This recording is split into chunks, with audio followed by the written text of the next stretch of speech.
চলুন এবার গেটের দিকে এগোই। পুরী বিচের সাথে লাগোয়া এত সুন্দর গ্রিনারি সত্যি ভাবা যায় না। গেটটি খোলাই ছিল আর আমরা অলরেডি গেটটি দিয়ে বাইরে বেরিয়ে এসেছি। বালির উপর দিয়ে পাথরের তৈরি সুন্দর একটি রাস্তা, যে রাস্তার দুধারে সারি দিয়ে লাগানো হয়েছে সেই হারিয়ে যাওয়া পুরী বিচের ঝাউ গাছগুলিকে। এই যে গেট দিয়ে ঢোকার সাথে সাথে টিকিট চেক করার জন্য অলরেডি গার্ড চলেও এসেছে। ভিতরে ঢুকে আপনি ডান দিক দিয়েও যেতে পারেন, আবার বাঁ দিক দিয়েও যেতে পারেন। এখানে দাঁড়িয়েই আমরা বেশ ভালো বুঝতে পারছিলাম যে এই ব্লু ফ্ল্যাগ বিচটি কতটা সুন্দর আর পরিষ্কার পরিচ্ছন্ন। তবে আমরা বাঁ দিক ছেড়ে ডান দিকের রাস্তাটাই ধরলাম। এর আগে আমরা যতবার পুরীতে এসেছি ততবারই সর্বদ্বারে জমজমাট বিচেই থেকেছি।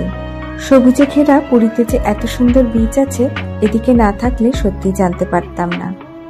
একদম বিচের সাথে লাগোয়া রয়েছে এই চিলড্রেন পার্কটি। পার্কের পিছন দিকের হোটেলটি হচ্ছে Golden Palace hotel. Golden Palace হোটেলটির লোকেশনও কিন্তু বেশ ভালো। এই হোটেলে থাকলে আপনারা বারান্দায় বসেই সরাসরি সমুদ্রকে দেখতে পাবেন। এই বিচটি পুরীর স্বর্গদ্বারের বিচের থেকে অনেকটাই আলাদা। এখানে নেই কোনো জনসমুদ্রের কোলাহল, নেই কোনো মার্কেট, নেই কোনো চায়ের দোকান। রয়েছে শুধু সোনালী বালির গোল্ডেন বিচ আর সমুদ্রের গর্জন। যারা পুরীতে এসে একটু নিরিবিলিতে থাকতে চান তাদের জন্য এই বিচটি হচ্ছে একেবারে আইডিয়াল একটা বিচ।